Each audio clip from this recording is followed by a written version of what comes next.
بسم اللہ الرحمن الرحیم۔ باب ترک النبی صلی اللہ تعالی علیہ وسلم والناس الاعرابی حتی فرغ من بولہ فی المسجد۔ نبی کریم صلی اللہ تعالی علیہ وسلم اور صحابہ نے اعرابی کو چھوڑ دیا یہاں تک کہ وہ مسجد نبوی میں پیشاب کر کے فارغ ہو گیا۔ بتا چکا ہوں اعرابی عرب دیہاتی کو کہتے ہیں۔ صحابہ کرام کے میام میں سرکار تشریف فرما تھے مسجد نبوی شریف میں۔ ایک اعرابی آیا، اس نے 2 رکعت نماز پڑھی، دعا کیا، یا اللہ مجھ پر رحم فرما اور محمد صلی اللہ علیہ وسلم پر رحم فرما اور کسی پر رحم نہ کر۔ یہ کچھ ایسی مزاج اور فکر کے لوگ ہوتے تھے، اعرابی عرب بدو۔ تو اس پر صحابہ مسکرائے۔ اس کے بعد انہیں پیشاب کی حاجت ہوئی عرب بدو کو، تو وہ لوگ تکلفات سے پاک ہوتے ہیں، ان کی زندگی میں کوئی تکلف نہیں، جہاں جیسی ضرورت محسوس ہوئی وہیں پوری کر دیا۔ آج بھی ان کی تہذیب اور تمدن میں کوئی زیادہ فرق نہیں ہوا ہے۔ تو وہیں مسجد نبوی شریف میں انہوں نے پیشاب کرنا بھی شروع کر دیا۔ صحابہ نے روکنا چاہا، کیا کر رہے ہو، زبان سے روکنے لگے، تو سرکار صلی اللہ علیہ وسلم کا کرم دیکھیے، آپ نے منع فرما دیا۔ پیشاب کر رہا ہے تو پیشاب کر لینے دو۔ جب پیشاب کر کے فارغ ہوا تو سرکار صلی اللہ علیہ وسلم نے پانی کا ڈول منگایا اور اس پر بہا دیا تاکہ وہ جگہ پاک ہو جائے، اور اس عرب بدو کو بلا کے سمجھایا کہ مسجدوں میں یہ سب کام نہیں کیا جاتا، مسجدیں تو نماز اور ذکر الہی کے لیے بنائی گئی ہیں۔ تو یہ کرم تھا اور یہ عنایت تھی حضور سید عالم صلی اللہ تعالی علیہ وسلم کی۔ ترجمہ کر لیجیے الفاظ حدیث کا۔ انس بن مالک سے روایت ہے کہ نبی کریم صلی اللہ تعالی علیہ وسلم نے ایک عرب بدو کو مسجد نبوی شریف میں پیشاب کرتے ہوئے دیکھا تو فرمایا دعوہ، اسے چھوڑ دو۔ اصل میں صحابہ اس سے منع کرنے لگے، رکو، جب تک سرکار نے فرمایا دعوہ، چھوڑ دو، پیشاب کر لینے دو۔ یہاں تک کہ جب وہ فارغ ہو گیا تو سرکار صلی اللہ علیہ وسلم نے پانی منگایا، فصبہ علیہ، اور اس کے اوپر پانی بہا دیا۔ اس سے معلوم ہوا کہ مٹی کی، زمین کی طہارت کا ایک طریقہ یہ ہے کہ پانی بہا دیا جائے تاکہ نجاست وہاں سے بہہ کر کہیں اور چلی جائے، اس سے زمین پاک ہو جاتی ہے۔ ایک دوسرا طریقہ یہ ہے کہ اسے چھوڑ دیا جائے یہاں تک کہ اچھی طرح سے سوکھ جائے، تو بھی زمین پاک ہو جاتی ہے، مگر چونکہ وہاں پہ نماز پڑھنی تھی اس لیے سرکار صلی اللہ علیہ وسلم نے اس کی تطہیر کامل کرنی چاہیے۔ ایک تیسرا طریقہ یہ بھی ہے کہ جتنی دور پیشاب لگا ہے اتنی دور کی مٹی کھود کر پھینک دی جائے اور پاک مٹی لا کر اس میں بھر دی جائے۔ مگر یہ نماز کا وقت قریب ہوتا ہے، مثلا ظہر کی نماز پڑھی تو کچھ دیر بعد 10 رکعت وقت ہے، عصر کی نماز پڑھ لی کچھ دیر کے بعد مغرب کا وقت ہے، مغرب کی نماز پڑھ لی کچھ دیر کے بعد عشاء کا وقت آ جاتا ہے۔ تو اب مٹی کھود کر کے پھینکی جائے، پھر اس میں تازہ نئی مٹی لا کر پاک صاف مٹی ڈالی جائے تو اس میں کافی وقت لگے گا۔ یوں اس کو سوکھتا ہوا چھوڑ دیا جائے تو اس میں بھی بہت وقت لگے گا، اور وقت قریب تھا، اس لیے سرکار صلی اللہ علیہ وسلم نے پانی میں آ کر اس پر بہا دیا، نظر سے دور ہو گئی اور وہاں پہ وہ زمین نماز پڑھنے کے لائق ہو گئی۔ پھر وہی حدیث آ رہی ہے، سب الماء علی البول فی المسجد، مسجد میں پیشاب پر پانی بہانا، پانی ڈالنا۔ حدیث وہی ہے لیکن اس میں تھوڑی سی تفصیل ہے۔ اس حدیث کے راوی ہیں ابو ہریرہ رضی اللہ تعالیٰ عنہ. وہ فرماتے ہیں کہ ایک عرب بدو مسجد میں کھڑے ہو کر پیشاب کرنے لگے. تو ایک تو مسجد میں پیشاب اور وہ بھی کھڑے ہو کر, تاکہ کسی پر مخفی نہ رہ جائے. فتناولہ الناس, تو لوگ انہیں روکنے لگے. فتناولہ الناس بألسنتہم, لوگ انہیں اپنی زبان سے لینے لگے, یعنی روکنے لگے, رکو رکو, کیا کر رہے ہو, کیا کر رہے ہو. تو نبی کریم صلی اللہ علیہ وسلم نے ان سے فرمایا دعو, چھوڑ دو. وحریق علی بولہ سجل من ماء, سجل کہتے ہیں پانی کے ڈول کو جس میں پانی ہو. اس سے پہلے یہ لفظ اس سے پہلے گزر چکا ہے جہاں یہ آیا تھا کہ ہر وہ بیننا و بینہم سجال. تو اب میں نے بتایا تھا کہ یہ سجل کی جمع ہے, ڈول کے معنی میں. تو کنویں کا ڈول جس میں کچھ پانی ہو, بھرا ہوا ہو چاہے کم ہو, اس کو سجل کہتے ہیں. اور زنوب کہتے ہیں اس ڈول کو جس میں پانی بھرا ہوا ہو.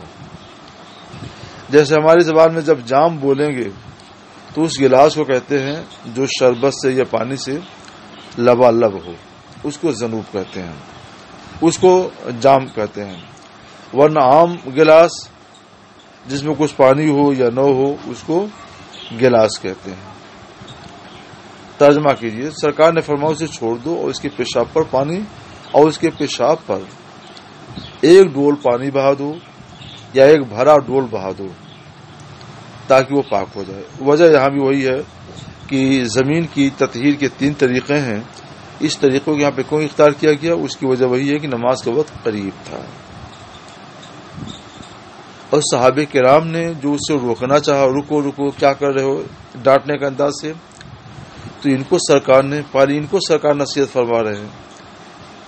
فإنما بعثتم ميسرين ولم تبعثوا معسرين, تم لوگ آسانی فراہم کرنے کے لیے مبعوث کیے گئے ہو, تم لوگ دشواری میں ڈالنے کے لیے مبعوث نہیں کیے گئے ہو, تم نہیں بھیجے گئے ہو. اگر تم اس کو پیشاب سے روک دیتے اور اسے پانی بہواتے تو تم نے اس کو دشواری میں ڈالا.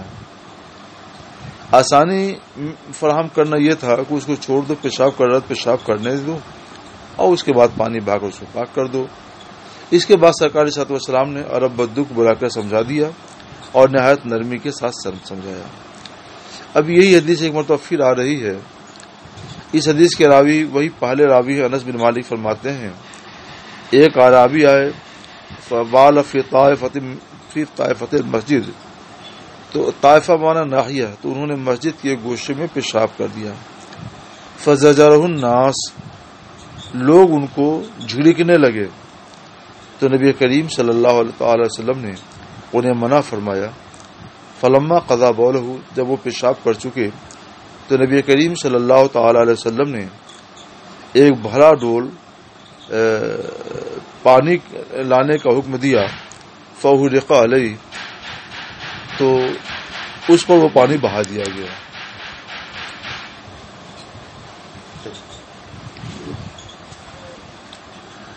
اس سے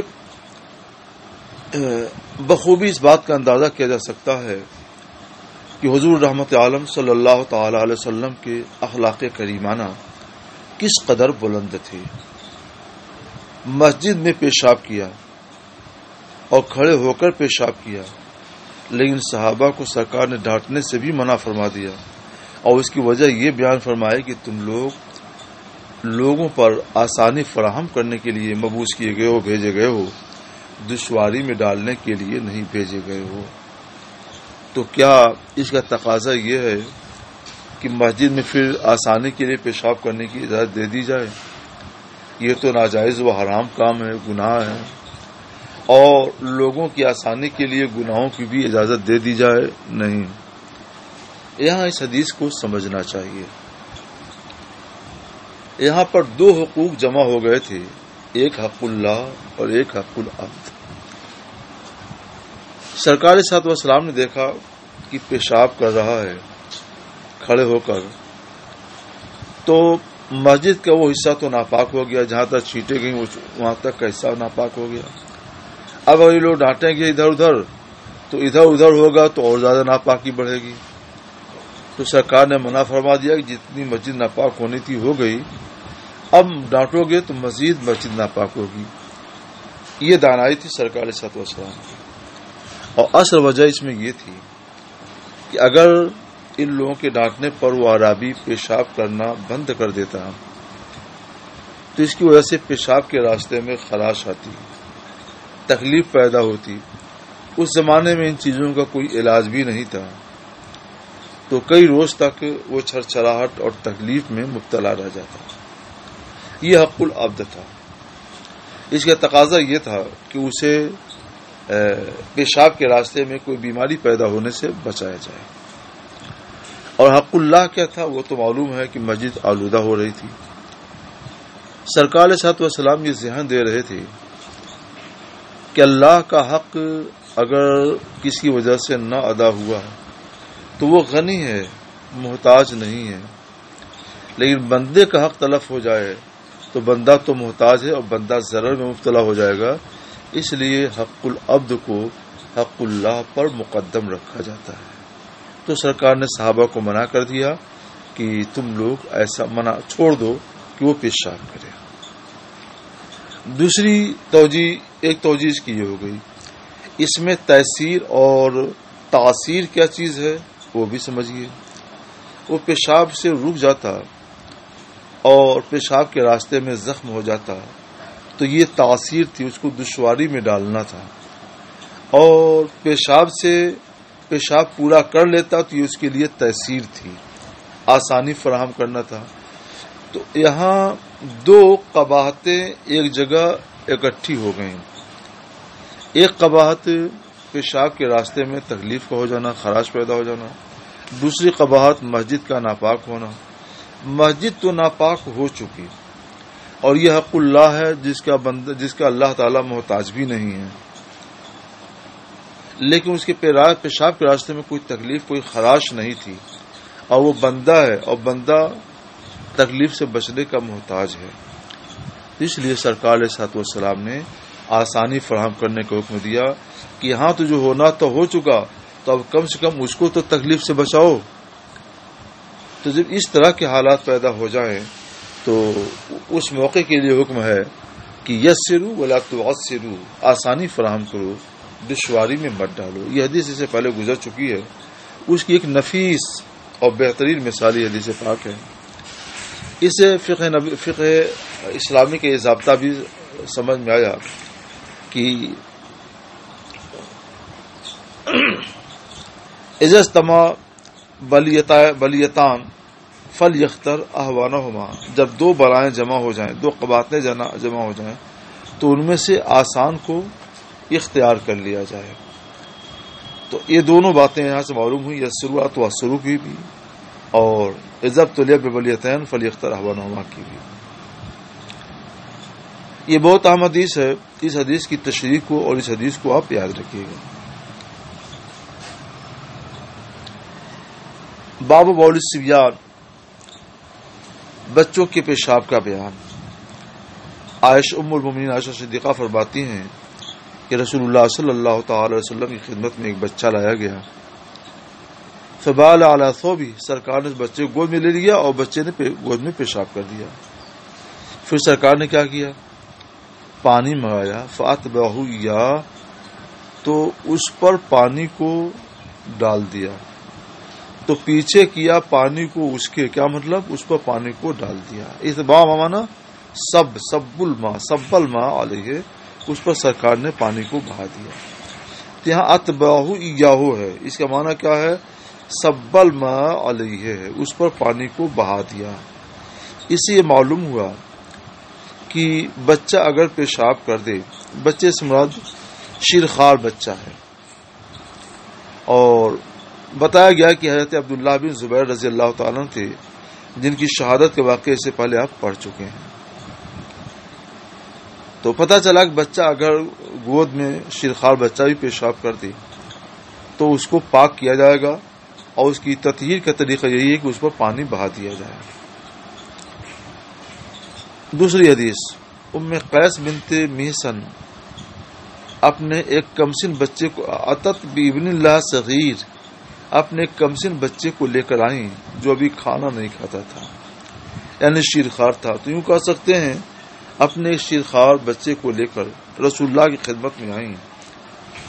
فاجلسہ، تو رسول اللہ صلی اللہ تعالی علیہ وسلم نے اس بچے کو اپنی گود میں بٹھا لیا، بچے نے آپ کے کپڑے پر پیشاب کر دیا تو آپ نے پانی منگایا، فنضحہ، اور اس پر پانی بہا دیا، ولم یغسلہ، اور دھویا نہیں۔ نضح بمعنی غسلہ ہے۔ چنانچہ ابھی حدیث آگے آ رہی ہے آج ہی سبق میں انشاءاللہ تعالی کہ نضح عربی زبان میں غسلہ کے معنی بھی آتا ہے، اور اس سے پہلے بھی آپ پڑھ چکے ہیں کہ رشہ کا لفظ آیا، رشہ جو ہے غسلہ کے معنی میں استعمال ہوا ہے۔ تو رشہ اور نضح جہاں پانی چھڑکنے معنی میں استعمال ہوتے ہیں، وہیں یہ دونوں الفاظ دھونے کے معنی میں بھی، پانی بہانے کے معنی میں بھی استعمال ہوتے ہیں۔ لم یغسلو مطلب کیا ہے کہ سرکار نے اسے مل مل کر دھویا نہیں مگر پانی ڈال دیا۔ تو پانی ڈال دینا یہ بھی غسل ہے، یہ غسل خفیف ہے۔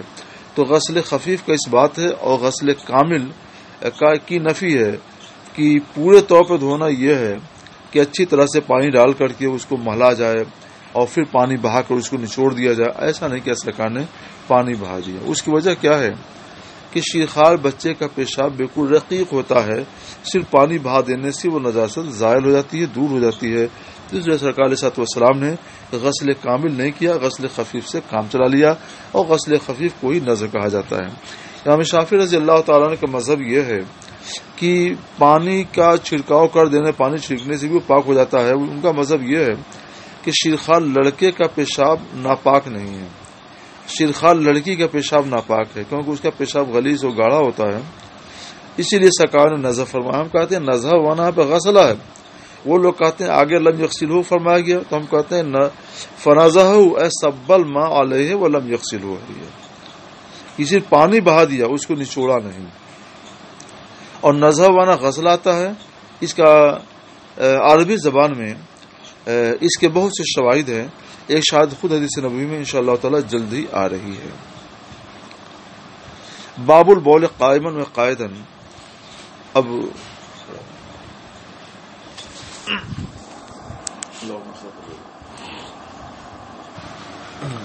باب البول قائما و قاعدا، کھڑے ہو کر اور بیٹھ کر پیشاب کرنے کا بیان۔ ابو وائل روایت کرتے ہیں حضرت حذیفہ سے، وہ فرماتے ہیں کہ نبی کریم صلی اللہ تعالی علیہ وسلم قوم کے گھورے کے پاس آئے، کوڑا کرکٹ کے پاس آئے، جہاں کوڑا کرکٹ پھینکا جاتا تھا، تو آپ نے کھڑے ہو کر پیشاب کیا، ثم دعا بمائن، پھر پانی منگایا، تو میں پانی لے کر آیا تو سرکار علیہ الصلوۃ والسلام نے وضو فرمایا۔ باب البول عند صاحبہ والتستر بالحائط، اپنے تلمیذ کے پاس پیشاب کرنا اور دیوار سے آڑ لینا، پردہ کرنا۔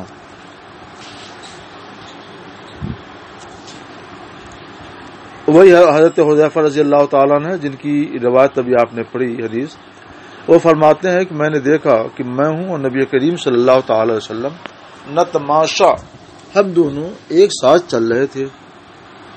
فاتح صبات قوم، تو سرکار علیہ الصلوۃ والسلام قوم کے گھورے کے پاس آئے، ایک دیوار کے پیچھے، ایک دیوار کے پیچھے، یعنی آگے دیوار تھی، اس کے پیچھے قوم کا یہ گھورا تھا۔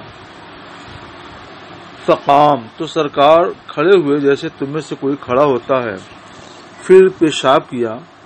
فن تبستو منہ، تو میں سرکار سے الگ ہو گیا، تو سرکار نے مجھے اشارہ کیا تو میں آیا اور میں سرکار کی پشت کے قریب کھڑا ہو گیا، یہاں تک کہ سرکار علیہ الصلوۃ والسلام پیشاب سے فارغ ہوئے۔ یہ کہنے کو دو حدیثیں ہیں، مگر ایک ہی حدیث کی یہ دو روایتیں ہیں، اور یہ روایت حضرت حذیفہ رضی اللہ تعالی عنہ سے ہے۔ زندگی میں ایک بار سرکار علیہ الصلوۃ والسلام نے کھڑے ہو کر پیشاب کیا، اور اس کے سوا کبھی بھی سرکار علیہ الصلوۃ والسلام نے کھڑے ہو کر پیشاب نہیں کیا، نہ اس کی اجازت دی، بلکہ اس سے پہلے آپ پڑھ آئے کہ سرکار علیہ الصلوۃ والسلام نے منع فرمایا کہ اس طور پر پیشاب کیا جائے کوئی کرے کہ اس کی چھینٹیں اس کے اوپر پڑیں، اور کھڑے ہو کر پیشاب کرنے سے چھینٹیں اپنے اوپر پڑتی ہیں۔ اور خود ام المومنین حضرت عائشہ صدیقہ رضی اللہ تعالی عنہا نے یہ بیان فرمایا کہ جو کوئی یہ کہے کہ نبی کریم صلی اللہ تعالی علیہ وسلم کھڑے ہو کر پیشاب کرتے تھے فلا تصدقوه، تو تم لوگ اس کو سچا نہ سمجھنا۔ کھڑے ہو کر سرکار صلی اللہ علیہ وسلم نے پیشاب کرنے سے کیوں ممانعت فرمائی، اور حضرت ام المومنین عائشہ صدیقہ رضی اللہ تعالی عنہا نے وہ بات کیوں فرمائی، تو اس سلسلے میں کئی حرج اصل میں ہے کھڑے ہو کر پیشاب کرنے میں۔ پہلا حرج یہ ہے کہ بدن اور کپڑوں پر چھینٹیں پڑتی ہیں، اور چھینٹوں کی وجہ سے جسم اور لباس بلا ضرورت شرعیہ ناپاک ہوتے ہیں جو حرام ہیں۔ بدائع الصنائع میں اما تنجیس الطاہر فحرام، پاک چیز کو ناپاک کرنا حرام ہے۔ دوسرا حرج یہ ہے کہ ان چھینٹوں کی وجہ سے جو چھینٹیں کپڑے پر یا بدن پر پڑیں گی، ان چھینٹوں کی وجہ سے پیشاب کرنے والا عذاب قبر کا سزاوار ہوتا ہے، کیونکہ یہ حدیث آپ سن چکے کہ سرکار نے فرمایا استنزہوا من البول یا تنزہوا من البول فإن عامۃ عذاب القبر منہ، پیشاب سے بچو کہ قبر کے عام عذاب اس سے ہوتے ہیں۔ یہ حدیث دارقطنی رضی اللہ تعالیٰ نے حضرت انس رضی اللہ تعالیٰ سے بسند صحیح روایت کی ہے، اور حاکم نے مستدرک میں تنزہ کے بجائے اس تنزہ کے لفظ سے روایت کیا اور یہ کہا کہ یہ حدیث شرط صحیح پر صحیح ہے۔ اور وہ حدیث تو بخاری شریف میں آپ نے ابھی جلدی پڑھی ہے کہ ایک آدمی قبر کے یہ پیشاب کے چھینٹوں سے نہیں بچتا تھا تو وہ عذاب قبر میں مبتلا ہوا۔ تو یہ دو بڑے حرج ہوئے۔ ایک تیسرا حرج یہ ہے کہ اگر راستے کے قریب کھڑا ہو کر کوئی پیشاب کرے جہاں آس پاس میں لوگ موجود ہوں تو بے پردگی ہوگی، اور اگر بیٹھنے میں رانوں اور زانوؤں کی آڑ ہو جاتی ہے دونوں طرف سے، اور کھڑے ہونے میں بالکل بے پردگی ہوتی ہے، اور اس طور پر پیشاب کرنا کہ کوئی پیشاب کی جگہ کو دیکھے، یہ باعث لعنت ہے۔ چوتھا حرج یہ ہے کہ یہ نصارہ سے تشبہ ہے اور ان سے تشبہ جائز نہیں ہے، تو اس لیے سرکار علیہ السلام نے صاف صاف فرما دیا تنزہ من البول یا استنزہ من البول فإن عامۃ عذاب القبر منہ، اور کھڑے ہو کر پیشاب کرنے میں بے پردگی بھی ہوتی ہے، چھینٹیں بھی پڑتی ہیں، سب کچھ ہوتا ہے، مگر یہ ام المومنین عائشہ صدیقہ رضی اللہ تعالیٰ عنہ کی حدیث بھی ہے جو ترمذی شریف، سنن نسائی اور مسند احمد بن حنبل میں ہے کہ نبی کریم صلی اللہ کہ من حدثکم ان النبی صلی اللہ تعالی علیہ وسلم کان یبول قائما فلا تصدقوه ما کان یبول الا قائدا، تم سے کوئی یہ کہے کہ حضور اقدس صلی اللہ تعالی علیہ وسلم کے پیشاب کھڑے ہو کر فرماتے تھے تو اسے سچا نہ جاننا، سرکار علیہ السلام پیشاب بیٹھ کر ہی کیا کرتے تھے۔ یہ حدیث ترمذی شریف میں ہے، اور انہوں نے فرمایا کہ حدیث عائشہ حسن شریف کی حضرت باب، حضرت عائشہ کی حدیث اس باب کی سب سے صحیح تر حدیث ہے۔ تو ان وجوہ کے باعث کھڑے ہو کر پیشاب کرنا ممنوع ہے، مگر ابھی آپ نے بخاری شریف کی حدیث سے صحیح پڑھی کہ سرکار علیہ السلام سب حضرت حذیفہ رضی اللہ تعالیٰ کے ساتھ چل رہے تھے اور پیشاب لگا تو گھوڑے کے پاس گئے اور کھڑے ہو کر پیشاب کیا۔ ایسا کیوں؟ تو اولاً تو یہ زندگی کا ایک واقعہ ہے، بس ایک بار کا، اس سے زیادہ کبھی یہ ثابت نہیں ہے، اور زندگی میں جو واقعہ ایک آدھ بار ہو جاتا ہے تو وہ کسی نہ کسی عذر کی وجہ سے ہوتا ہے، اس لیے ہمیں دیکھنا ہے کہ سرکار کے سامنے کیا عذر تھا اور کیا مجبوری تھی۔ مگر اس سے پہلے ہم یہ بتا دیں کہ سرکار علیہ السلام نے کتنی احتیاط کی کہ وہ پورے جہاں گھوڑا تھا تو گھوڑے کے سامنے دیوار تھی، تو ادھر سے بے پردگی ہونے کا کوئی سوال نہیں تھا، اور گھوڑے کے پاس کوئی جاتا نہیں، داہنے بائیں سے بھی بے پردگی کوئی بات نہیں تھی، اور پیچھے سے اگر کوئی گزرتا تو پیچھے سے حضرت حذیفہ کو کھڑا کر دیا تھا تو ادھر سے بھی بے پردگی کوئی اندیشہ نہیں تھا، تو بے پردگی سے تو سرکار صلی اللہ علیہ وسلم نے مکمل حفاظت کر لی تھی۔ رہ گیا مسئلہ چھینٹوں کا، تو وہ نرم جگہ تھی، بھورا تھا نا، وہ نرم جگہ ہوتی ہے، تو نرم جگہ پر پیشاب کرنے سے، خاص طور پر جب وہ جگہ نشیب میں ہو تو اس وقت چینٹیں نہیں پڑتی ہیں، چینٹیں پڑنے کا کوئی سوال نہیں پیدا ہوتا۔ تو سرکار علیہ السلام نے چھینٹوں سے بھی اپنی حفاظت کر لی۔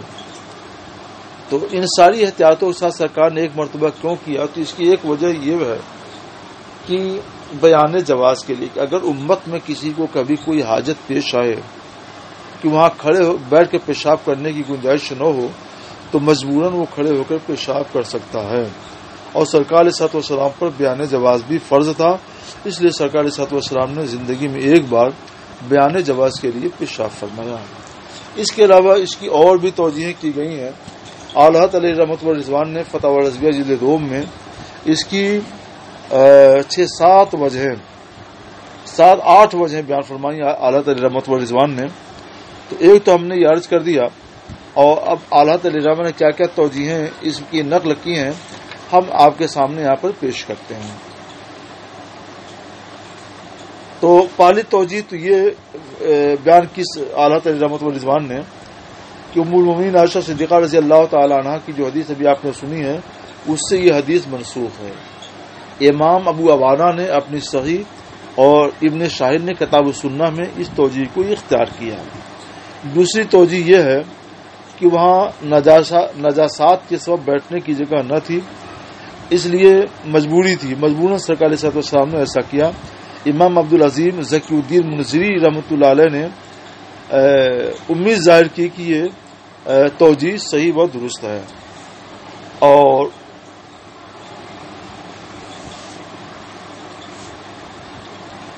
ایک توجیہ یہ ہے کہ وہاں ڈھال ایسا تھا، یہ 3 توجیہیں ہو گئی، اچھا 2 توجیہ ہو گئی۔ دوسری توجیہ یہ ہے، ایک توجیہ یہ ہے کہ اس وقت زانوے مبارک میں زخم تھا، بیٹھ نہیں سکتے تھے، یہ حضرت ابو ہریرہ رضی اللہ تعالی سے مروی ہوا۔ حاکم اور دارقطنی اور بیہقی نے ان سے جو حدیث روایت کی ہے تو اس میں اس کی وضاحت موجود ہے۔ یہ 3 توجیہ ہو گئی۔ چوتھی توجیہ یہ ہے کہ وہاں ڈھال ایسا تھا کہ بیٹھنے کا موقع نہ تھا، سرکار اگر بیٹھتے تو پیشاب کرتے تو پیشاب اوپر ہی آ جاتا، اسے علامہ آبھاری وغیرہ نے نقل کیا ہے۔ تو جناب والا یہ 4 توجیہیں ہوئی۔ 5ویں یہ کہ اس وقت پشت مبارک میں درد تھا، اور عربوں کے نزدیک کھڑے ہو کر پیشاب کرنے سے پشت کا درد صحیح ہو جاتا ہے۔ یہ جواب امام شافعی اور امام احمد بن حنبل رضی اللہ تعالی عنہما نے دیا ہے۔ 40 طبیبوں کا اتفاق ہے کہ حمام میں ایسا کرنا 70 مرض کی دوا ہے۔ تو اس وجہ سے سرکار ان 5 وجہوں میں سے کسی ایک وجہ سے کوئی ایک وجہ پائی گئی، یا ممکن ہے ساری وجہیں ہوں، اس لیے سرکار علیہ السلام نے پیشاب کھڑے ہو کر فرمایا تھا۔ اس کے بعد اعلیٰ علیہ رحمۃ اللہ رضوان یہ فرماتے ہیں کہ 6ٹھی 7ویں 8ویں توجیہ بھی کی ہے جو عربی زبان میں ہے، آپ لوگ دیکھنا چاہیں تو دیکھ لیجئے گا۔ اس کے بعد اعلیٰ علیہ رحمۃ اللہ رضوان نے یہ گفتگو کی ہے کہ یہ ایک بار کا واقعہ ہے، اور اس کے اندر کئی عذر ہیں، عذر کی وجہ سے سرکار صلی اللہ علیہ وسلم نے ایسا کیا ہے۔ عمل اور فتویٰ اور مختار وہی حدیث پاک ہے جو سرکار علیہ الصلوۃ والسلام کی زبان پاک سے صادر ہوئی ہے، اور جو ہے تو مومن عائشہ صدیقہ رضی اللہ تعالی عنہا نے فرمایا۔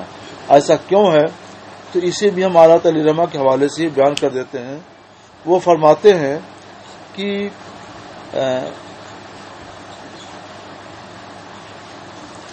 اولاً وہ ایک بار کا واقع حال ہے جو محل صدگنا احتمال ہے، کہ کھڑے ہو کر پیشاب کرنے میں بہت سے احتمال ہیں، جیسے 5 احتمال ہمیں نے بیان کر دیے اعلیٰ علیہ رحمہ کے حوالے سے۔